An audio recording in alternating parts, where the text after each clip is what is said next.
Hola, continuando con los videos de química, pues ahora vamos a hablar un poquito de lo que es la teoría atómica actual. Y bueno, comencemos con lo que se hizo en 1924. Apareció un artículo en la revista Philosophical Magazine, el cual el autor lo escribe Louis de Broglie.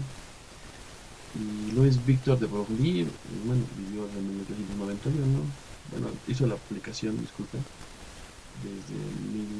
vivió desde 1891 hasta 1987 y él hace la publicación en 1924.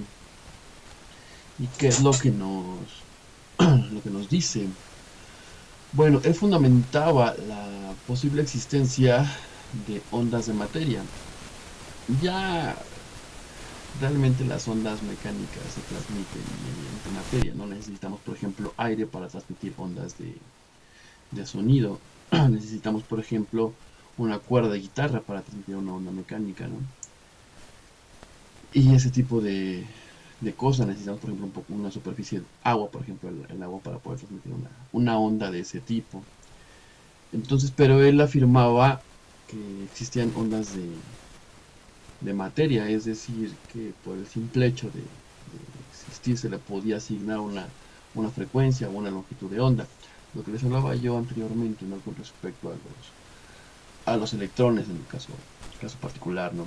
Entonces él afirmaba que todos los objetos al desplazarse llevan una onda asociada, por supuesto siendo una onda muy pequeña, proporcionalmente para cuerpos muy grandes, y conforme hacías pequeño el tamaño, al disminuir el tamaño del cuerpo, pues se notaba más esa onda, ¿no? Entonces, a nuestra escala, por ejemplo, no se nota, ¿no?, que nos movemos en forma de onda, ¿no? Pero si nos hacemos tan pequeñitos como un electrón, se nota bastante, ¿no?, que la materia tiene comportamiento de onda. Entonces, surgió entonces, o sugirió, que los electrones en movimiento tenían propiedades ondulatorias y corpusculares, es decir, se comportaban como onda y como partícula. Y por supuesto, esta es la parte fundamental, es como que la base de la mecánica cuántica eh, moderna, ¿no? De lo que hablamos de mecánica cuántica. Ahora bien, la mecánica cuántica nace en 1925 y por supuesto colaboraron dos alemanes, ¿no? Werner Heisenberg y Edwin Schrödinger. En 1924, Heisenberg expresó que es imposible conocer simultáneamente con mucha precisión la posición y la velocidad de un electrón, o sea, al mismo tiempo. Tú puedes conocer la posición, por ejemplo, pero exactamente, pero de plano no saber nada de la velocidad. Y tú puedes conocer la velocidad de un objeto, pero de plano no saber nada de la posición. Esa es una estipulación, ¿no? Entonces, si lográramos si logramos determinar experimentalmente la posición exacta del electrón en cierto momento, este proceso de medición alteraría la velocidad de este, introduciendo una incertidumbre. A este modelo se le conoce como mecánico cuántico ondulatorio. Bueno, aquí hace más o menos referencia a nuestra escala, por ejemplo, cuando nosotros queremos ver algo, pues lo único que tenemos que hacer es esperar a que llegue luz o nosotros arrojarle luz y recibir la luz de regreso. Al llegar a nuestros ojos nosotros podemos observar los objetos, ¿no? Entonces, pues la luz en principio no altera la, la materia a tal grado que modifique la posición o la velocidad de un objeto, ¿no? Pero a niveles cuánticos, a niveles subatómicos, si tú le arrojas luz o le arrojas un fotón a un electrón, el electrón va a reaccionar. Y pues efectivamente el fotón a lo mejor va a regresar hacia ti y eso te va a permitir encontrar la posición del objeto, ¿no?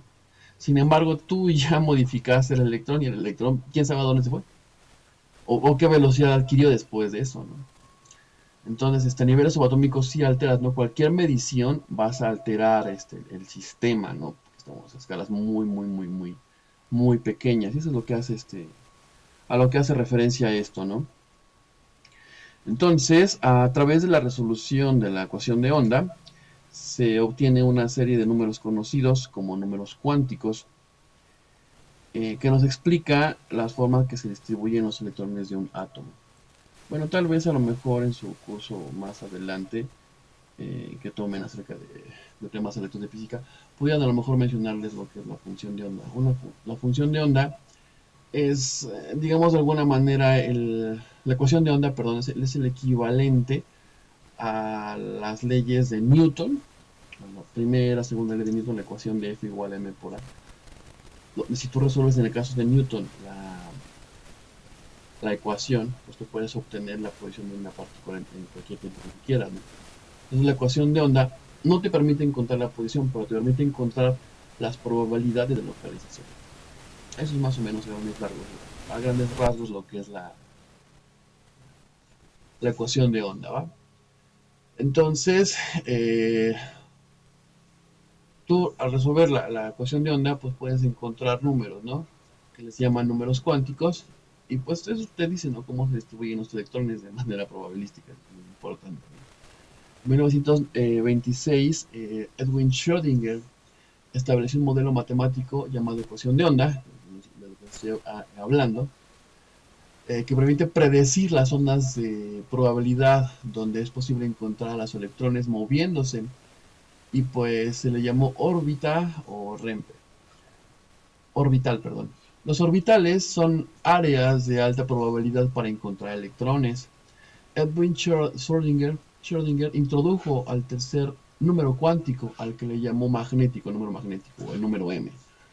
De ahí, Paul Dirac y Pascual Jordan en 1928 introdujeron el cuarto número cuántico, que equivale al giro o spin del electrón sobre sí mismo. Y este número se le llama número, número S.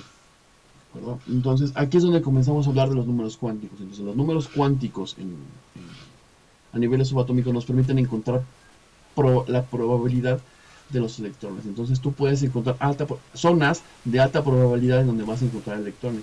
Ya no vas a encontrar la posición en metros, ya no vas a encontrar, entonces vas a encontrar en qué zona es muy probable que encuentres electrones. Entonces a nivel cuántico no hay de otra, hay que aceptar que la única manera en la que puedes describir la naturaleza es a nivel probabilístico. Eso no le gustaba a Albert Einstein, pero pues en esa escala así sucede, y eso es lo que hay hasta el momento. Hay ciertas modificaciones, ¿no? Como por ejemplo la teoría cuántica de campos, o incluso esta teoría de cuerdas, ¿no? Pero en principio seguimos hablando todavía en ese camino, ¿no? Al estudiar las probabilidades. Y bueno, hablemos un poquito, ¿no? De lo que son los números cuánticos.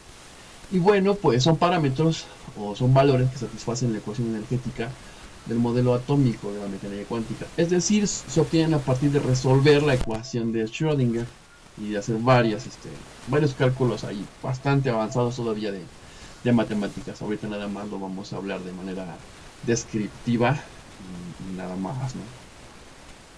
Y bueno, ¿para qué te sirven los números cuánticos? Pues te sirven para describir la posición y la energía de los electrones dentro de una nube electrónica que se encuentra rodeando el núcleo.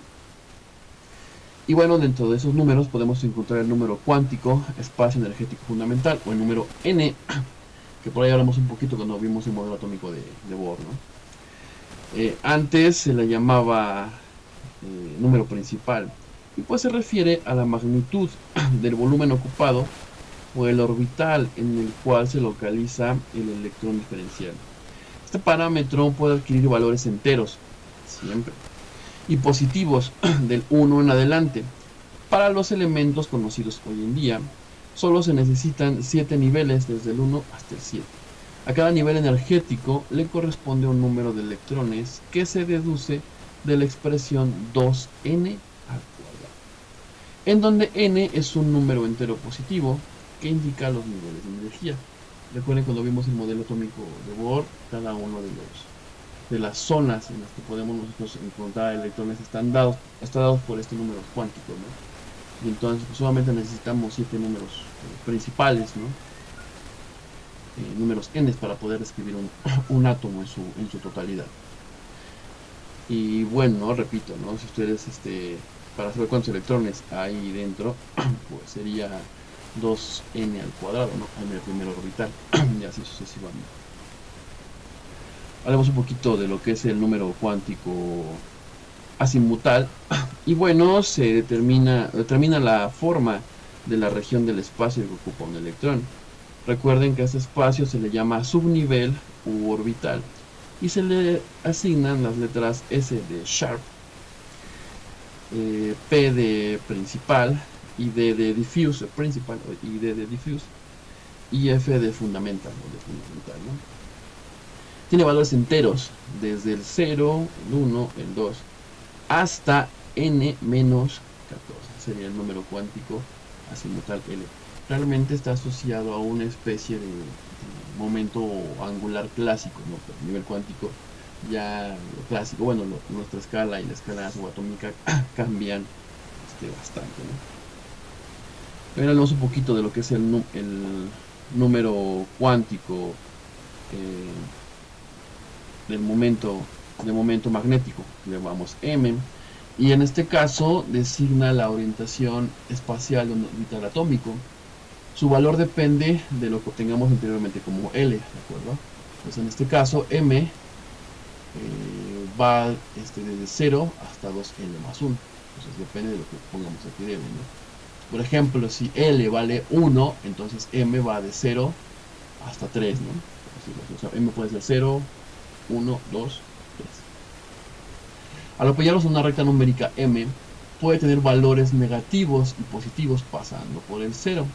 El número de valores de M indica el número de orientación de los orbitales, es decir, S, P, D y F, para un valor determinado del valor anterior L, ¿no? Que le llamamos número cuántico azimutal. Por ejemplo, al aplicar las fórmulas para los números cuánticos, si n es igual a 4, entonces L va a valer 3. Por lo tanto, M 3 por 2, 6 más 1 sería 7, ¿no? Lo que significa valores de M de menos 3, de menos 2, de menos 1, 0, 1, 2 y 3.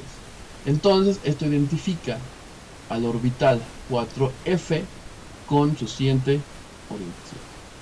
A ver si más adelante damos un poquito más de ejemplos para que hablemos acerca de estos números cuánticos. Pero ahorita más o menos de manera descriptiva es lo que quería mostrarles.